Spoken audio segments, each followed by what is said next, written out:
You are watching the world go to hell in a handbasket, man. What do you think about that? You don't need fascism or the framework of fascism to understand Trump. And I would actually say the framework of fascism winds up othering Trump and will prevent us from actually preventing the rise of another authoritarian president, because ultimately, I think the problem is not in fascism. The problem is in the American presidency, which has just become incredibly powerful, the equivalent to my mind of an elected monarch, which is not what the founders intended. It does seem like Israel wants to have some sort of occupation of Gaza, and it does seem like Israel wants to essentially annex large portions of the West Bank. Yes, it does seem like the Trump administration has basically allowed them to do that. I think that Trump, from his sort of random comments on the situation, basically thinks that the Palestinians lost, and how you could interpret that in a variety of ways. And so now it's just the time to basically end it. It is playing with nuclear war. And this is one of the reasons that I've always been against the United States supplying endless amount of arms to Ukraine. There's a non-zero chance, very non-zero chance, that tactical nuke, which is just a lower yield nuclear weapon, could be used if Putin never felt genuinely threatened. Breaking that nuclear taboo would be world-ending, civilization-ending, species-ending. And it's not worth fighting nuclear war over Ukraine, just like it's not worth fighting nuclear war over Taiwan. Hello there, everybody. This is Glenn Loury. You've tuned in or are listening and watching The Glenn Show. I am a professor at Brown University and host of The Glenn Show. And I'm with Daniel Bessner. Danny is a professor of international studies at the University of Washington's Henry Jackson School of International Studies, and an old friend, past guest on The Glenn Show. We've actually done Bill Maher together, and he's a man of the left, and I'm not, which makes it interesting. Although, I don't know, maybe you can talk me into it, Danny. I don't know, man. Maybe I can, Glenn. I was listening to your podcast with Cornel West, and you said you've been reading sounded like the early Marx, the 1844 manuscripts. Economic and philosophic manuscripts of 1844. 1844, yeah. That's a whole topic of Marxology, but the discovery of the young/acceptable Marx is an interesting story in and of itself, that occurred, I believe, in the 20s, when those early texts were rediscovered, and people were arguing that that's the more authentic Marx. But that's neither here nor there. But glad you're coming over to the right side of history. I'm trying to maintain an open mind, Daniel, in these difficult times. Yeah. You are watching the world go to hell in a handbasket, man. What do you think about that? I think we were talking a bit before, but I think it's a very obviously transitional moment. And the thing that I was saying and that I hold too is that it's difficult to know where things are going. I think that there's very obviously a crisis within the Democratic Party and the crisis within modern American liberal ideology writ large.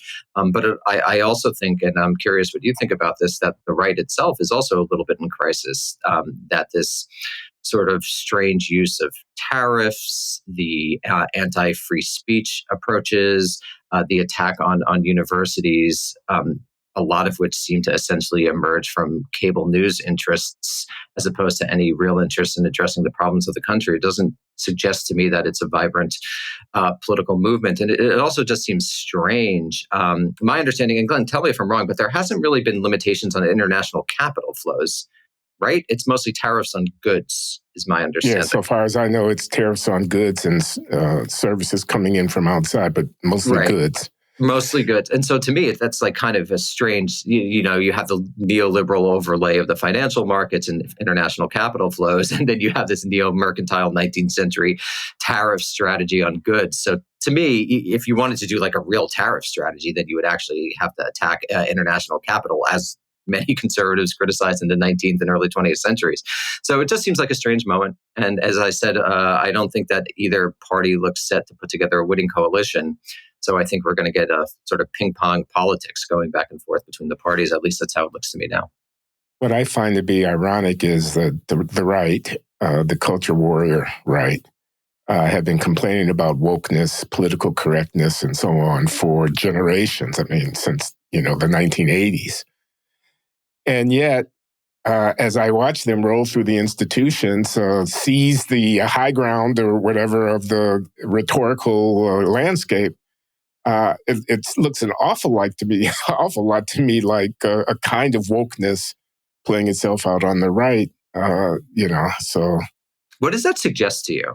Because it suggests certain things to me, but I'm curious what it suggests to you as someone who's been anti-woke, who's been pro-free speech, but the second that the right gets in, they just adopt their perspective on closing down speech, et cetera, et cetera. So I'm just curious if this suggests anything people larger. People are opportunistic and principled. It's one thing that it suggests, that there's a conflict between real politics, where you talk about interest, material goods, taxes, who owns what, and symbolic politics, where you talk about, whose God is being worshipped and what transgender issue is a hot topic of the day, or whether diversity, equity, and inclusion is anti-Semitic or whatever.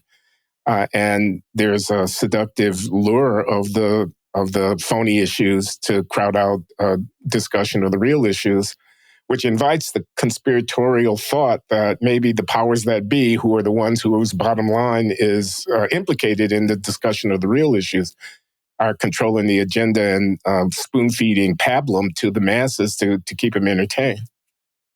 I have a similar conclusion, though I come at it a bit differently. To me, it's a reflection, the fact that so much of our political discourse takes place in the realm of culture war, of the fact that the American state, since the New Deal, the 30s and really into World War II, the 40s and the early Cold War era, has institutionally separated itself from actual politics in terms of the masses' influence. Wait a minute, let me make sure I'm following. The state has disconnected itself from the politics of the masses. Is that what you said? So the realm that I know best is, of course, foreign policy and national security. And if you think of the National Security Act of 1947, the creation of the National Security Council, of course, the appointment of the National Security Advisor is not confirmed by the Senate. That's how you get someone like Henry Kissinger, or more recently, Jake Sullivan or Zbigniew Brzezinski, many people in there. The creation of the CIA, the creation of what eventually becomes the Department of Defense. These are institutions that are specifically designed to ensure that ordinary people do not affect foreign policy. Beyond that, you have the government supporting this parastatal apparatus of think tanks and academic research centers that essentially serve as the brains of the national security state. Again, totally separate from the democratic will. So that's in foreign policy and national security. And I think that you could see it, the lack of effect of most mass protests over the history of the second half of the 20th century and into the 21st haven't had much of an effect on foreign policy. And my sense is that is true in other issue areas with regard to the American state. So if you have a moment where many people begin to identify themselves politically, they identify as left, liberal, or right, but they're not able to affect actual, the core issues of politics. The old Harold Lasswell argument is, what is politics? It's who gets what when, I believe, is the old 30s definition of it. And I think holds pretty well. You're going to have a lot of politics discuss culture, what I refer to as culture war bullshit. And then we could see when the right gets in, they just do their version of it. And I think it's a reflection of the lack of political, ordinary people influence on politics, which has been confirmed by this well-known Gillens and Page paper from 2014, which essentially argues that business interests have organized business shapes politics, but organized mass constituencies actually don't. And I think that's a real source of our problems, which no party, really no one even talking about, politically in public does. Excuse me for interrupting. What would war and peace look like in a democratic discourse? I'm thinking about expertise. I'm thinking about, you have people who are specialists who have degrees from schools like the one that you teach at. And who know history, who are masters of some kind of portfolio of intellectual resources that allow them to administer the apparatus of the state effectively. And I'm just wondering what the democratic counterpart to the delegation to experts would look like. It's a really important question. And to me, it's one of the central questions of democracy, and it's one of the central questions of liberalism. I mean, if you go back to Benjamin Constant or Germain Desstyle, they're talking about this in the early 19th century in response to the French Revolution. And I think there's no easy institutional mechanism. And I think this is one of the problems. And it's one that I've thought about a lot, because on one hand, you obviously need expertise, right? I'm a professor. I value learning. I value knowledge. I value the tools of social science. I value what the Germans would call sort of a historical Verstehen, general understanding of the context of a situation is crucial. But on the other hand, I think the second half of the 20th century has proven how many times the experts get it wrong. I mean, let's just turn to the big ones, Vietnam and Iraq. Expert-driven foreign policies. And on the other hand, this is Walter Lippmann's criticism that he wrote in his famous book, Public Opinion. And I think it was 22. I used to know all these dates perfectly. I think it was 22. But essentially arguing that ordinary people don't have he called it omnicompetence, if you remember this term, the ability to so he refers to this, it's a fantasy to think of the omnicompetent citizen, which is someone who has deep learning in a variety of issue areas, who is able to make wise decisions about foreign policy and economics and et cetera, et cetera. And that's real. Ordinary people do not have this expertise. So I don't think there's an easy mechanism by which, you create a system of Soviets in the States, and then they, come up with their own solution to foreign policy. But I believe it needs to be something that should be addressed. People have made arguments about adding some sort of publicly elected in a genuine sort of mass way person to a national security council, or developing these intermediary institutions that would allow foreign policy, and one might add macroeconomic policy, to be determined in a more democratic way. But I think if we never address that democratic deficit, we're going to have problems in our politics, and I think our political discourse will be perverted. So I think right now we're at the level of diagnosis as opposed to the moving on to the level of solution, because I don't think many people would even understand this diagnosis or accept it. That's my honest answer. Where do you see the Congress fitting into this picture vis-a-vis the executive branch? It seems to me that there could be a good deal more democratic participation in foreign policy making if the Congress were more muscular and within the framework of the Constitution in exercising its prerogative. For sure. As you know, and I think I've mentioned before on the show, is that Congress hasn't declared war since 1942. So there's been various authorizations to use military force. There's the Gulf of Tonkin resolution. There's the post-9/11 various resolutions, Patriot Act, et cetera. But it hasn't officially declared war. And in fact, the American Congress has only declared war 11 times, I think in 5 different conflicts. So from my perspective, we've actually been in a low-level constitutional crisis since the early 1940s, because obviously the Constitution says that the reason that Congress declares war is because it is meant to limit the executive's ability to send troops abroad. The reason that this hasn't been more of an issue is I think since we got rid of the draft in the early 1970s, and so the bourgeoisie no longer fights America's wars. So it's just less of a pressing issue in terms of mass politics. So I am totally in favor, and groups like the Quincy Institute for Responsible Statecraft have dedicated themselves to trying to have Congress reaffirm its centrality in our system. However, as a lot of political science shows, I think presidential systems tend to centralize authority. And I think we've seen this over the last couple of centuries, mostly in Latin America. But it's happened in the United States. Again, you said I was a lefty. It's really my quote unquote side that institutionalized this with Roosevelt in the 1930s. Roosevelt, I think, I know he passed the most executive orders. I think the exact number is 3,700 and 900, or 3,721 or 921, whatever. It's orders of magnitude above what any president does, because we actually govern through the executive branch. So I see Trump as emerging from this century-long process by which governance effectively only happens in the executive. And that's not a good way to run an industrial, and at this point, post-industrial society. So there's gigantic structural issues with the literal structure of our politics that I think no one wants to talk about, because they're very difficult, maybe impossible to actually resolve. Didn't Roosevelt confront a national emergency with the Depression, and didn't the mobilization require that he exercise a muscular unilateralism? Such is the argument, right? This is the argument that Democrats always say about authoritarianism to justify not being democratic. Right, the language that was used in the Cold War was the authoritarian advantage, and you see it now today with China. Right, they're like, of course, China's doing all of these things. They're able to be authoritarian. They're able to do state-directed capitalism.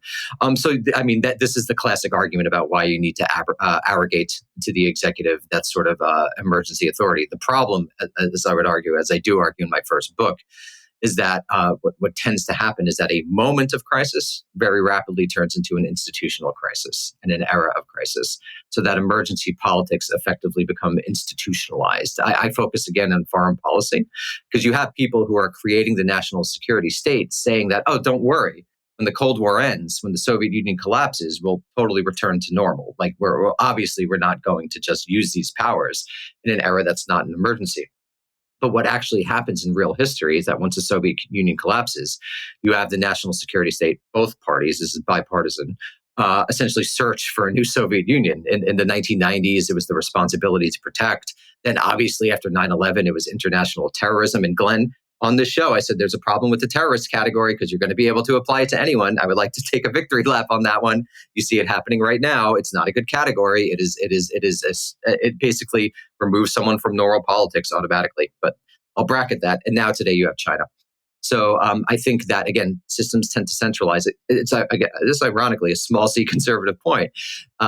Systems tend to centralize, and you can't arrogate that responsibility without recognizing that it's going to outlast the emergency, because it always does. Institutions very rarely give up their power. What did you think of Jake Sullivan's management of National Security Council? Well, Glenn, I didn't think it was great. I think that a lot of reporting has even indicated that Biden was senescent, particularly in the last 2 years of his term. And I think that if more reporting comes out, I think that we essentially had like a late Woodrow Wilson situation where not totally unelected officials like Jake Sullivan with no Democratic mandate, not even confirmed by the Senate, was essentially running American foreign policy.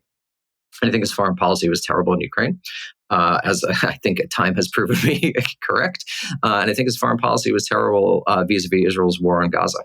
I think that it was not in the country's interests. Ultimately, speaking as a Jew, I don't think it was in the Jewish people's interests to give Israel carte blanche in Gaza. And I think it is shameful. And I think it's shameful that he's at Harvard now, right? I think it's shameful that our elite institutions wash these people of their literal war crimes, which is a problem of elite institutions in the United States. That is, again, reflecting a moral rot at the heart of our very system. It's not a good time, is what I would say. Do you follow John Mearsheimer? I follow Mearsheimer. I've known him for years. I've had many conversations with him. He's right about a lot of things, wrong about China, is what I'd say. And then we could get into why, but yeah, I know him, of course. But he's right about Ukraine? So there's the historical question as to why Putin did the invasion. And I think probably just putting on my historian hat, argues that it was NATO. A rebuff of the NATO encroachment. Yeah. And I think that's... Sorry, please. No, you go ahead. I think that's a key reason. I don't think it's the only reason. I think there's a lot to do with post-Soviet society. I think there's a lot to do with Putin personally. And I think there's a lot to do with NATO. But I mean, that's not his bailiwick. He's not going to talk about the psychology of Putin or whatever, or post-COVID Putin or what have you. But I do think he is correct that NATO expansion into Eastern Europe made a Russian leader, like every Russian/Soviet leader before them, worry about Soviet security. And it was not a particular surprise that Putin would view that as an aggressive act by the West and the United States, broadly defined. And it's probably one of the 3 or 4 key reasons that Putin invaded Ukraine, in my opinion. Why then did the West, NATO, insist upon provoking Putin in this way, if that's right? And what do you say to the people who vociferously reject this interpretation of the source of the Ukrainian conflict, who claim that it's really a Putin apologist narrative to blame NATO for the conflict, it's Russian aggression, and who say Russian aggression in Ukraine is a forerunner of Russian aggression in Estonia and a forerunner of Russian aggression in Poland, and et cetera. So ridiculous. First of all, Glenn, you know I've been sanctioned by Putin, right? You know that, right? No, I didn't. I've been personally sanctioned by Putin, so I can't enter Russia without being arrested. So I never should have converted all of my podcast earnings into rubles. That was a bad decision. But that's real. I actually have been sanctioned by Putin. I actually can't go. I always wanted to go to the Hermitage. It's a real shame. I think, first of all, the fact that Russia wasn't able to conquer Ukraine really argues against the fact that it's all of a sudden be able to conquer Poland. I mean, it's such a silly argument. It's almost not worth engaging. Obviously, that's not going to happen. The more interesting question is, why did the West, against the advice of someone like George Kennan, the famous father of containment, long telegram of 46, X article of 47, saying that no, you shouldn't expand into Eastern Europe. The Russian leader is going to view this as aggressive. I think that the 90s were a period of incredible imperial arrogance and imperial hubris, and that the United States really thought it had the winds of history behind it. And you think of what Madeleine Albright said in that interview with Matt Lauer in 1998 about being the indispensable nation. That I think the phrase is something like the United States just sees further into the future. And if you have to kill some children along the way in order to achieve the American greatness, that is what you need to do. So I think I would actually say the fundamental reason, and I'm usually not someone who focuses on like culture and ideology as the main cause, was this post-Cold War imperial hubris. There's also the classic arguments about like, it's always good for defense contractors to have military expansion around the world. I think that there was a genuine interest in trying to make the world democratic, that people really thought that liberal democratic capitalism had proven itself the only viable political system, and that NATO expansion would help Eastern Europe and perhaps eventually Russia just enter into that world, even as obviously as a Western capital flowed into Russia in the 1990s. I don't think those people were that concerned with creating a stable, liberal, democratic Russia. But I think there was a genuine interest in that. So I think a combination of imperial hubris, classic material desires, and a belief to make the world into a democracy combined to create this eastward expansion of NATO, which is again, if took a step back, was probably not the greatest idea, and certainly wasn't necessary for American security, which we didn't even talk about. If the relationship between NATO and U.S. actual national security. What did you make of the explosion in the Oval Office between Zelenskyy, Trump, and Vance, and of the reporting about that came out after the fact? I mean, what a misstep by Zelenskyy. Jesus Christ. If you're a client begging the person giving you money, you just got to say, yes, sir. I mean, maybe that's not the world we would want to live in, but I thought it was a gigantic misstep by Zelenskyy. Does he not know who Trump is at this point? Does he not know who Vance is? Maybe he was like really tired. I remember reading some reporting that like he had been like traveling always. And obviously this is a guy under an enormous amount of pressure, understandably. There's probably, I'm not an expert on domestic Ukrainian politics, but I'm sure there's rivals waiting in the wing, particularly as this war is very obviously not going to be won by Ukraine, as I predicted, before it even broke out, which is why it's shameful for people who argued against the United States promoting a peace deal in 2022. It's really, really terrible. I think it was a misstep. And he fucked up, to put it in vulgar language, big time. But that's not the narrative I saw in the New York Times and the Washington Post. Well, they're liberal I saw Trump mistreating a valiant representative, the Churchill of our time of freedom, and I saw Trump, being reported as, in effect, signaling his subservience to Putin. Inexplicably, the U.S. votes with 2 or 3 other countries to, not such, et cetera. And maybe the Churchill of Gallipoli, not the Churchill of World War II. There's many different Churchills to pick from. I mean, yeah, that's what the liberal establishment is going to do. I think that will change. I think there's just a lot less interest in intervention, broadly speaking, because the United States' relative power position is very different from many of the people who wrote those articles, from the era in which the people who wrote those articles were politicized. Sorry, to be explicit. But it's not a surprise that the liberal imperial newspapers acted like liberal imperialists. It's what they do. I'm impressed with the magnitude of some of these issues that, there are hundreds of thousands of lives, squandered, and, blood everywhere, and treasure squandered, and, decades of conflict ensuing and all that. And, getting this right is really important. Yeah, I completely agree. And one of the things that I've been saying is that it's kind of a stultifying time a little bit to be a public intellectual when it relates to foreign policy. Because I think that there are really big questions about what the United States' role in the world should be that haven't really been asked since 1989, or to some degree truly asked since 1945, when the United States decided to become a global hegemon. But that's not the realm in which foreign policy discourse takes place. For example, it's a question of how the United States is going to leave East Asia, not whether it is going to leave East Asia. So I feel like I thought we were pivoting to East Asia. Precisely. I thought we wanted to put NATO to the back of the back burner so we could pivot to East Asia. Right, which is absurd, right? So it's not even it's obviously, you think the United States is going to be able to remain hegemonic in East Asia over China? Like, what are you talking about? This is obviously not a long-term strategy. Of course not. So again, the fact that's that just question, based on geography and demography. Yeah, the two things that Thucydides, going back to Thucydides, what's number one in determining foreign policy? Geography. Geography, but also the relative power position of the United States in the G7 has just been in steady decline for years at this point. China is a gigantic, powerful state. India is a gigantic, powerful state. They had a strange modernity for various contingent historical reasons, but they're going to reassert and reaffirm themselves in their region, of course. And then there's also just the practical problems of power projection thousands of miles away. It's just not possible.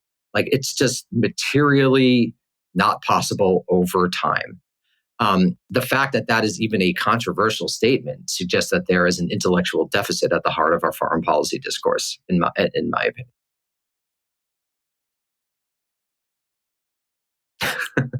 I haven't heard the word should. I mean, the Chinese Communist Party is evil. It's a bad force in the world. We are history's custodians here, and we abdicate our responsibility to lead, quote, the free world and to point the way forward to liberal democracy and so on by acquiescing to the geographic reality of Chinese dominance in East Asia. So there's a couple of ways to approach that. First, I'll just start with the record of actual U.S. foreign policy. It's just incredibly violent, devastating, destroying societies around the world over and over. The historian, for example, Paul Thomas Chamberlain, in his book, The Cold War's Killing Fields, just shows the absolute destruction wreaked by the United States around the world during the Cold War. Lindsay O'Rourke, in her book Covert Regime Change, reveals that the U.S. tried to overthrow foreign regimes 65 or 66 times. And when the U.S. targeted your country, even if that foreign regime change didn't work, it was more likely to experience mass death and various other things. So I would say that when you make that argument, the place to start is, has the United States proven capable of that? And ironically, if it's ever a quote-unquote conservative who makes that argument, they're actually making a progressive era argument about the United States' ability to manage international affairs. That sort of institutional creation process that I was talking about in the late 1940s, I think of that as the second act of the New Deal, that the New Deal going global, imagining that you'd be able to, from the United States, manage international affairs. And I just think the history of the 20th and 21st centuries doesn't suggest that. And then just to get quickly into the post-Cold War era, you get obviously Iraq, Afghanistan, Libya, etc. Disaster after disaster after disaster. So that's the first part. And then the second part of the question is, does China have global ambitions? I think China wants to be the co-equal power with the United States. I don't think it wants to live in a world with the United States as primus inter pares, a la Augustus, where it's just the first among equals. I think China wants to be equal with the United States. I do not think that China has global security ambitions in the way that the United States did during the Cold War and after the Cold War. I don't think Glenn, have you ever read Alfred Thayer Mahan, this sort of late 19th century naval theorist? No. So he argued that one of the keys to American security and American prosperity in history is that you had to have hundreds of overseas bases in order to project power. I don't think China has that same strategic framework. So I think Chinese international and global power is going to look very different than the sort of forward positioning of the U.S. that it adopted during and after the Cold War. So that though China does, through things like the Belt and Road Initiative, obviously wants to be economically powerful, I don't think it wants to dominate the security regime of the Western Hemisphere like the United States has dominated and wants to dominate the security regime of East Asia. So I think it's a different approach. Now, is the Chinese Communist Party evil? I mean, it depends on where you sit. If you're one of the millions of people who were raised out of poverty and now live in Shanghai or Beijing, probably not. If you're a Uyghur, probably yes. But I think that one could say that about, is the Democratic Party evil? Is the Republican Party evil? If you're sitting in a private prison. If you're a migrant who's been sitting in a private prison that's been promoted by both parties, probably yes. If you're someone like me or you, we probably have less complaints with either of the political parties. I just don't think the language of evil is a useful one to adopt in international relations thinking whatsoever. I think it perverted U.S. foreign policy, this Manichaean perspective that became de rigueur in the late 1940s and continues to shape the sort of moralistic Protestantism of American foreign policy. And I think it would do well to move beyond that language. I don't think it's useful. What do you think of Jeff Sachs? His foreign policy book. The economist at Columbia University, director of, it used to be called the Earth Institute. I think it's called something else now. End poverty and dollar. When I was at Columbia, that was his thing. It was $1 a day would end poverty. He is basically a restrainer, right? I'm in favor of that. I've not very critical of Israel. He very much endorses Mearsheimer's take on Ukraine. They differ on China. Where Mearsheimer sees great power conflict, and Jeff sees, I think, more in the vein that you were talking. Yeah, I'm not deeply engaged with his thought, but I've seen him speak, and I broadly agree with the sort of general restraint position that he advocates. I mentioned him because I heard him say something about the transition in the Soviet Union to Russia after 1989. He was in the room for some meetings because he was a young development economist helping Gorbachev and Yeltsin governments managed the transition. And he said there was a moment where, Russia was kind of coming out of Soviet domination. It was kind of on its knees. And, you could think about cooperative, how do we help Russia become all that Russia could be? But that the powers that be at high levels in Washington were much more of a kind of, we got them where we want them now, let's finish the job, we're not going to help these motherfuckers, kind of thing like that. And he says a great moment was lost, an opportunity for a much different kind of post-Cold War dispensation. I think that's right. I think I read that piece, this very specific piece. I remember reading this. And for people who advocate international law, like our friend Bob Wright, I think that was the biggest loss of opportunity. The United States could have restrained itself, at least according to international law, and it just really didn't. And so that really was a big missed opportunity, not only to reshape U.S.-Russian relations, but to reshape the international order, to actually make a liberal international order, as opposed to construct a liberal international order in which the United States determines, a la Carl Schmitt, when it's allowed to ignore it in its own state of exception. So I do think that was a lost plastic moment in history. And now what we're reckoning with, it's another plastic moment in history, but it's about managed decline as opposed to creating something new. And that's a big shift from what could have happened in 89. American decline. Yeah, managed American decline. Yeah, that's really the order of the day. Coming to terms with the 21st century. Precisely. Which does look like it's going to be the China century. Yeah, the 20th was the Americas. I mean, who knows? Anything could happen, right? And China's a bit of a black box in terms of actual information, and a lot of caveats whenever it's making predictions about the future of China. But I mean, right now, obviously, that's a more vibrant society. I think it's difficult to claim that the United States is more vibrant or dynamic than China is today. China, looking at it, I've never been. It seems like that's what it must have felt like to be an American in the 50s and the 60s. Have hope in your future and to believe in your country, which I think almost no one does here now, left or right. I have a Chinese student in a seminar that I'm teaching. The question came up about America's decline, and he was very gracious, but he was also very insistent. You guys' days are numbered. Take a look around. You're practically a third world country. Those are not his words. They're my words. But that's kind of politely to an American audience with an American professor. He's a guest in our country. What he was saying. Yeah, and a lot of third world countries, quote unquote, have better airports. I mean, there's so obviously like a crisis here, a social crisis, thanks to Trump. Also, an economic crisis, a crisis of liberalism, a crisis of conservatism. I was talking to someone the other day who's a bit older, and I was like, oh man, it must have been so nice to like be in the 80s, the Reagan era 80s, and to like believe in something. right? It's very difficult for me to find someone under 40 who just doesn't believe that their life is going to get shittier. And that sucks. Like, I always think like it'd be much more fun to be an intellectual in like an era of ascent as opposed to an era of decline. But such as the fates have allowed me to be born during this particular moment. But it sucks to be an American right now. It's like not a good feeling. It doesn't feel good. And I think that there were moments after World War II where it felt good. And I wish we could feel that way again. I'm going to ask you about the Middle East. Are we headed for war with Iran? It seems like we're headed for a negotiation. I mean, like a deal with Iran.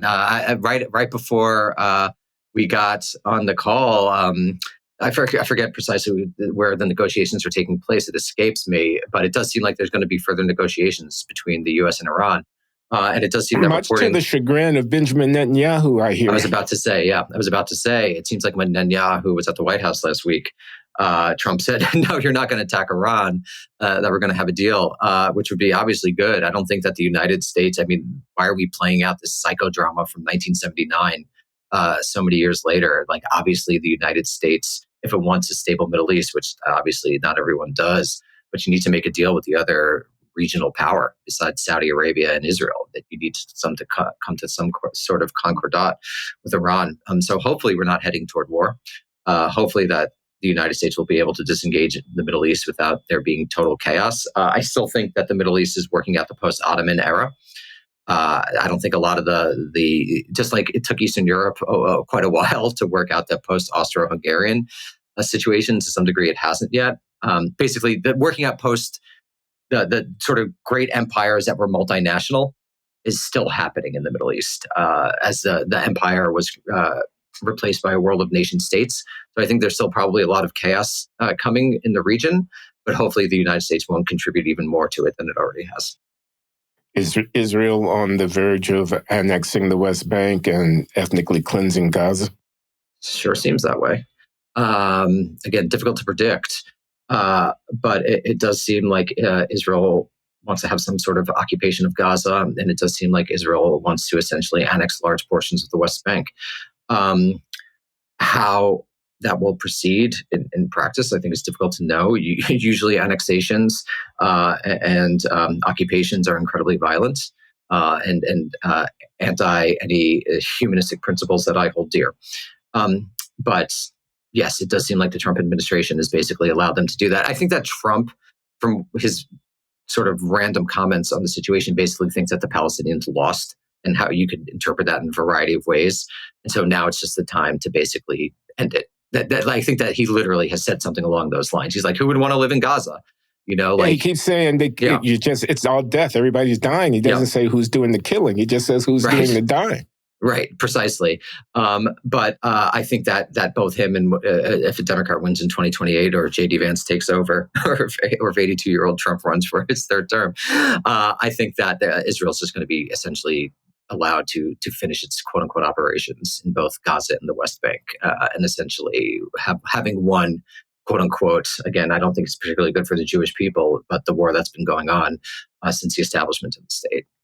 This sort of like very similar to the U.S. indigenous war of settler and indigenous population that has been going on in Israel really since the 19th century, since mass colonization, not mass, but larger colonization from Europe really got going. Wait a minute. That's settler colonialism. That's a taboo. You can't teach that anymore. Sorry. Even though Theodor Herzl explicitly talked about Israel as a settler colonial project, obviously emergent from the Austro-Hungarian Empire and a 19th century European. And I mean, it's so funny when people criticize people for using the language of settler colonialism to describe Israel, because this is what every Israeli leader thought. Or Jewish Israeli leader thought in the late 19th and into the 20th and into the mid 20th century. I mean, obviously, it's a project of settlement. The Yishuv, one of the major institutions, is literally means settler. I believe. Hold on, my Hebrew isn't what it was, but yeah, it means to sit. So yeah, it's settlement, habitation. Yeah, so the Jewish community that resided in it's envisioned as a colonial settler project, and just as a descriptive term. I'm not even criticizing it from a lefty perspective. It was imagined as a settlement project. And any historian of Israel across the political spectrum will say that. It is not controversial. My friend Peter Beinart's book on being Jewish after the destruction of Gaza has made a big splash. I had him on the program. You should have seen some of the comments that came in afterwards from my Jewish friends who follow the Glenn Show. God bless them. But Peter thinks this is a catastrophe for the Jewish people. Yeah. So, I mean, obviously, there have always been, it is difficult to speak of the Jewish people as such, because there have always been factions within it, from Jabotinsky to Herzl to cultural Zionists like Noam Chomsky used to be in the 1930s, famously. So, of course, it's difficult for the Jewish people. I think what Peter is saying, and I agree with him, it's that sort of diasporic, humanistic, intellectual culture that I and you are the inheritors of. And Glenn, we've talked about your own Jewish professors. I think he is saying that it's a catastrophe for that sort of like cosmopolitan humanism. One might argue that once you have an ethno-national state, this is going to be a likely or overdetermined, if not necessary, outcome to an ethno-national state. So if Beinart means that, and that is what he means, I would agree. I would agree with it. Certainly not humanistic universal values being expressed in Israel, in the Israeli government and military's slow annexation of the West Bank and attack on Gaza. Well, I'm an outsider, but I understand him a little bit differently. Not only disaster for the cosmopolitan and maybe secular, but also a betrayal of the observant Jews' responsibilities under how he interprets the religious tradition. He is himself very observant. He calls Israel an example, the state, the ethno-state, the Jewish state, idolatry. He says it is taking the place of the worship of God, the worship of this kind of talk. Yeah, I mean, fair enough. I mean, again, when you're looking at like a corpus as large as the Tanakh and the Talmudic and halachic traditions, there's lots of different elements. I mean, famously at the end of the Purim story, the Jews engage in this essentially an ethnic massacre. You go back to the Bible, there's you have to like attack Amalek. You have Joshua going into Israel and defeating the 7 tribes of, I think it's 7 tribes. It's been a long time since I looked at this, of Canaan, one of which was named Canaan. So it's always a little, but yeah, I mean, there are different elements of the tradition that one can draw upon. As in Christianity, right, there are more humanistic, universalistic moments. And then like the Second Vatican Council, and then there's the Crusades, which are less humanistic and less universalistic moments. So again, it's like religion, like any human culture, will have different meanings in relation to its moments. I mean, I see what he's doing because he is embedded in like the Manhattan religious Jewish community, of which he is probably a constituency of one. And I think that it's probably very difficult to be in that situation. So making the argument in a religious idiom makes sense. But again, I mean, there's no one interpretation of any of these things. Yeah, that's an interesting point. He does need a cover story. Have you read my memoir? Sorry, yes. I've read most of your memoir. Yeah, you sent it to me in galleys. I read it. The cover story and the real story, you know, and Peter needs a cover story if he's going to take the position that he's taken. It's got to be rough, man. I know that community well. And it's got to be, not to speak, I have no idea. If I were in that, let's speak for myself, it would be emotionally difficult to take the position that Peter does in that community, to say the least. Now, the reason I called you up and said we should talk is I saw your piece in Jacobin about Trump being a fascist, and you taking the surprising view in my initial perception that was a mistaken application of the category, and it misses the point. I don't mean to speak for you, but the point being Trump is an American authoritarian, and there's a long tradition long proud history of that. You don't need Hitler to explain this motherfucker. No, and actually, Glenn, you've probably heard of this book, Hitler's American Model, by, I think it's James Whitman. Have you heard of this book? I've heard of it. I haven't read it. Yeah, and I think that, I don't think it's his fault whatsoever. I think it is a very careful book, carefully argued book. But there's been this strange turn amongst liberals and leftists who essentially explain Hitler and the Holocaust through US history, which I find to be like an incredible perversion of the history of Nazism and the Holocaust that actually degrades the victims of the Holocaust.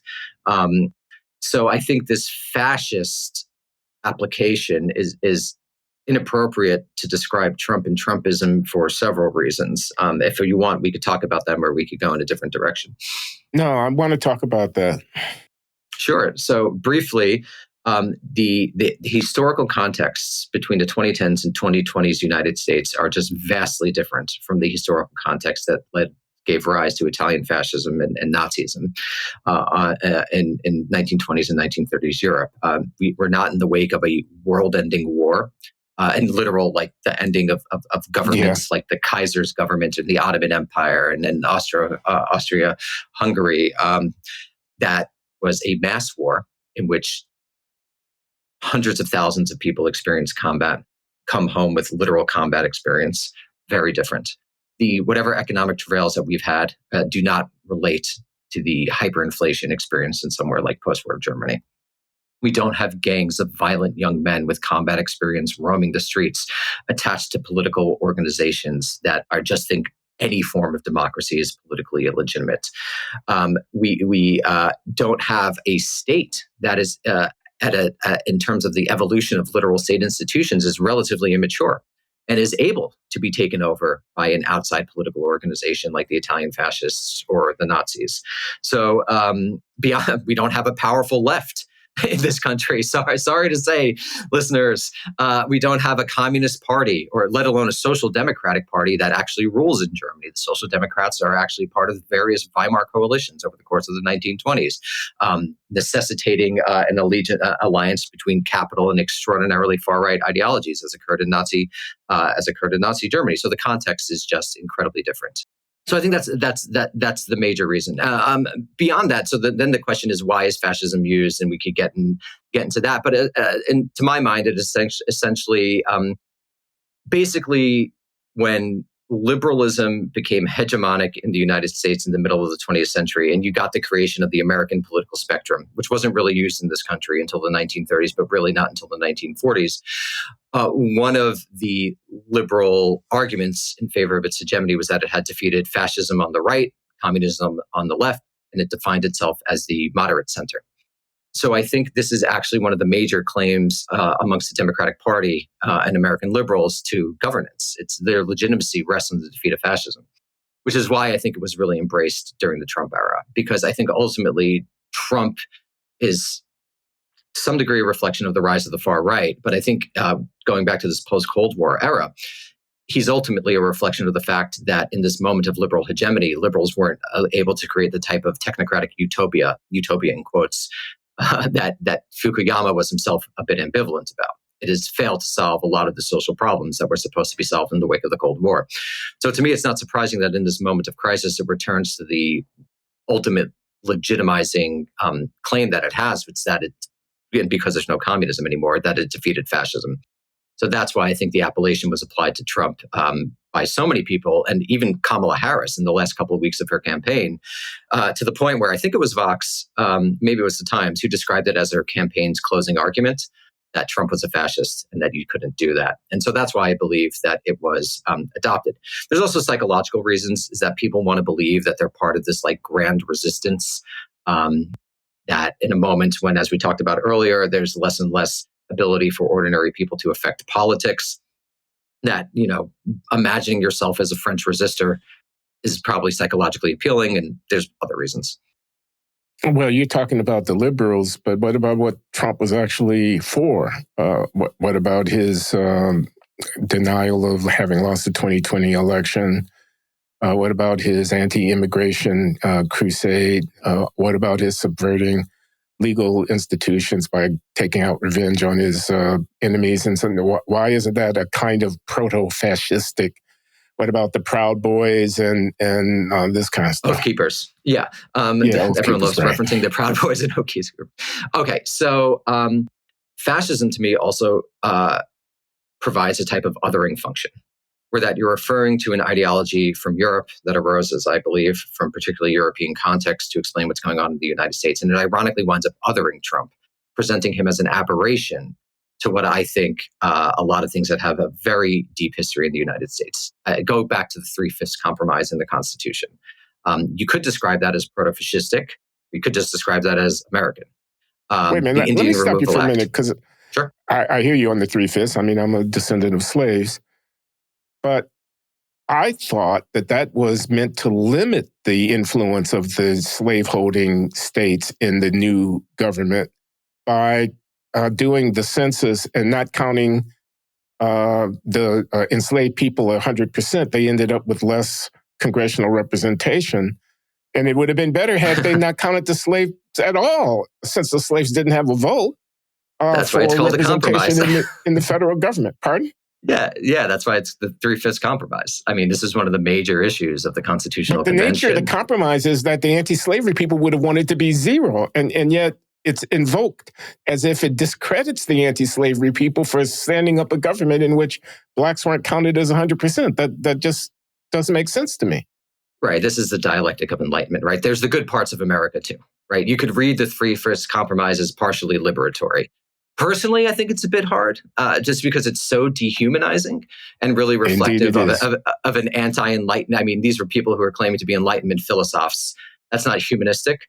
But I see the arguments where one could come from that it could have been worse, which is essentially the liberal argument that it could have been worse. So go with us. But yeah, to me, it really is fundamentally anti-enlightenment. So it's hard for me to read it through a more sanguine lens. But I take the point. That okay, it but wasn't anyway, you were in zero. the process of describing the Indian Removal Act of 1830, chattel slavery, Jim Crow, redlining, the incarceration of Japanese civilians, the Alien and Sedition Acts of the late 18th century, the Alien Enemies Act, the late World War I Sedition Act, which allowed for the arrest and deportation of someone like Emma Goldman, the Internal Security Act of the early 50s, the Alien Registration Act of 1940, the Immigration and Nationality Act of 1952, which allowed for the arrest and sometimes deportation of communists.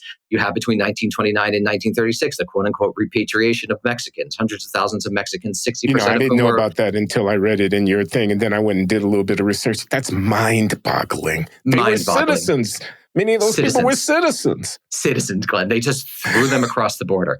Then you have in the 1970s and beyond these street sweeps, which, surprise, surprise, oftentimes entangled citizens and legal residents quite a bit. So again, Trump is authoritarian. I genuinely think that, particularly in the second term.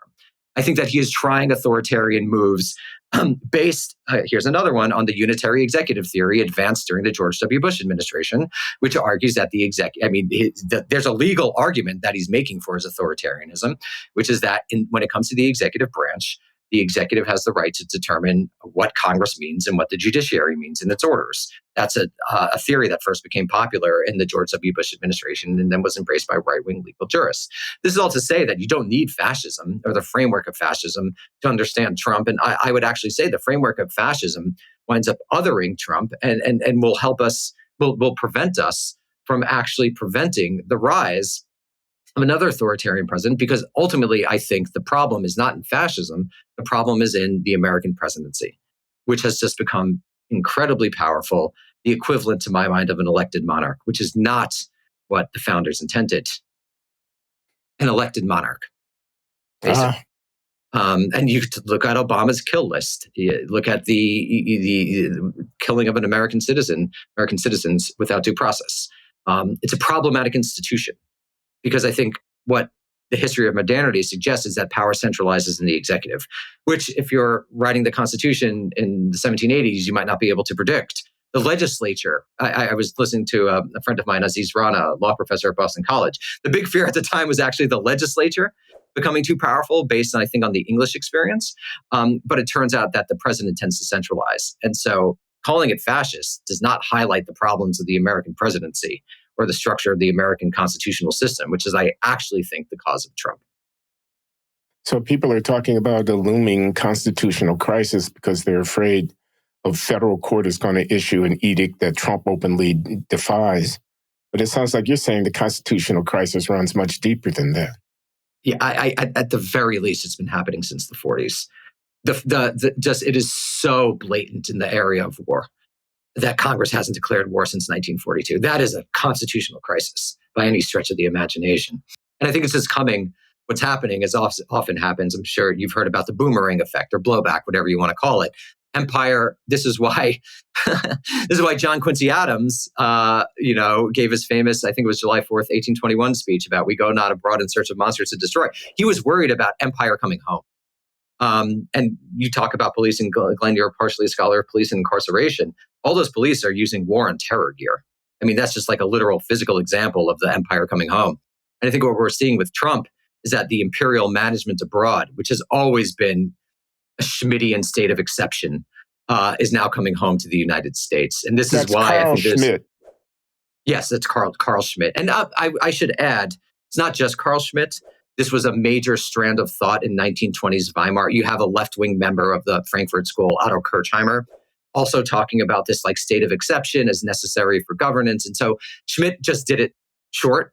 The concept of the political is a short book. And I think that if you want to be remembered in history, write short and simply and clear.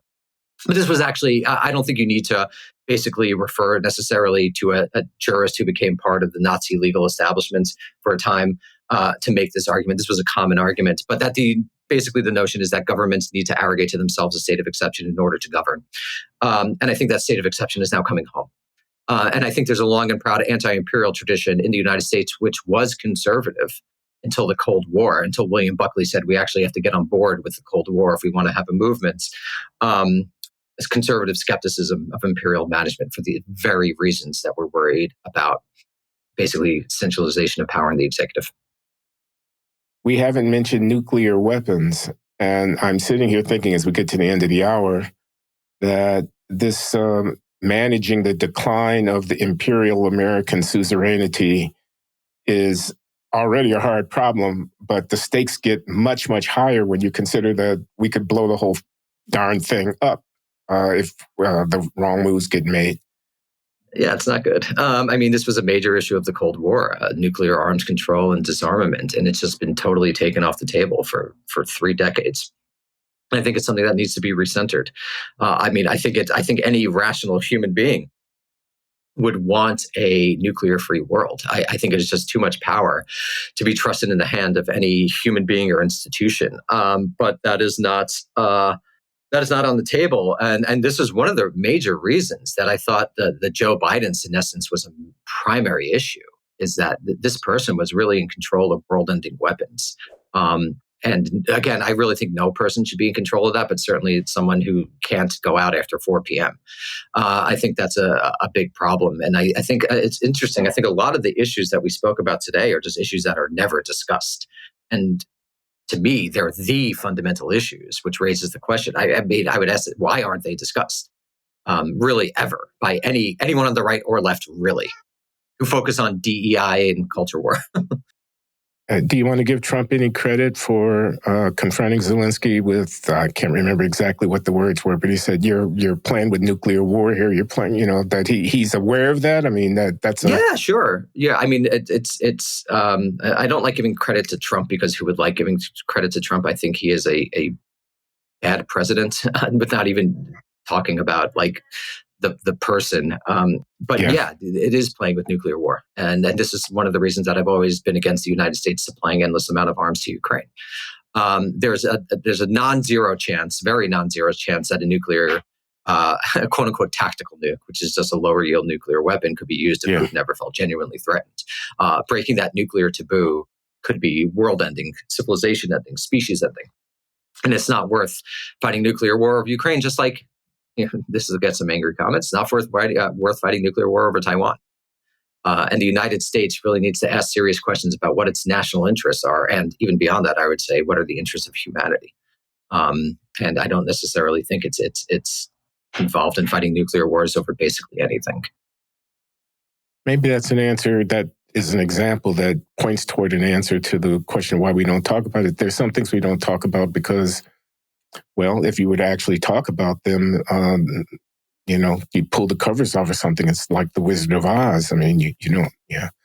I mean, if it's true that we can't project power across the Pacific Ocean in a way that would allow us to stop the Chinese from taking by force and reuniting Taiwan with the mainland, if that's true, and we say it out loud, that becomes a fait accompli. It becomes a fact in and of itself. And rather, the kind of ambiguity of not talking and threatening and feinting and pretending and hoping that this house of cards doesn't collapse around us. But it will collapse, right? I mean, this is the problem. I mean, so for example, particularly if liberals and the left don't talk honestly about it. I think about like this shuttering of USAID, which is not the first place I would have started if we're talking about the American imperial apparatus. And I think it was shuttered partially because it had the word aid in its name. But like there were problems with USAID in terms of American soft power, and just liberals never confronted it. So what happened was Trump just comes in and is like, it's closed, right? And I think you might see something similar when it comes to a situation like Taiwan, is that by not naming the problem, we won't address the problem. And then in 15 years, China makes a attempt to re-seize it. And the United States is like, oh, wait, we're probably not going to fight a nuclear war over this. So we just leave our allies in the lurch instead of doing what we should be doing, which is preparing Japan and South Korea and Australia for a world in which the United States is not regionally hegemonic. But for some reason, the American system seems incapable of doing that. So instead of having a managed transition, which would be the rational good thing to do, I think we're just going to have a moment of crisis that leads to us abandoning allies and partners. And that has become endemic to the American system. Again, instead of addressing the problems of deindustrialization and neoliberalism, we get semi-random tariffs, which are not going to do anything.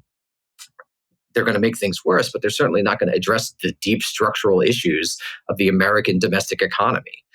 So there's something wrong in our society that we're not able to actually look at these problems for what they are and manage them. And this is something that is not partisan. It is true for every side of the political spectrum, to my mind, at least.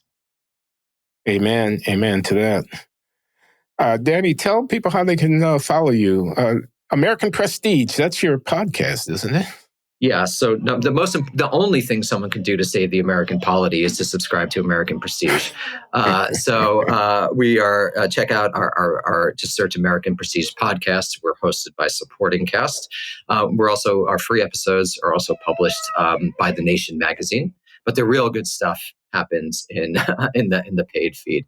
So and you can check me out there, or if you are on X, the Everything app, you can check me out at Bessner. I urge you to do that. I'm going to be doing it myself. Thanks, Danny, very much. I got an education again, and it's always a pleasure to talk to you, man.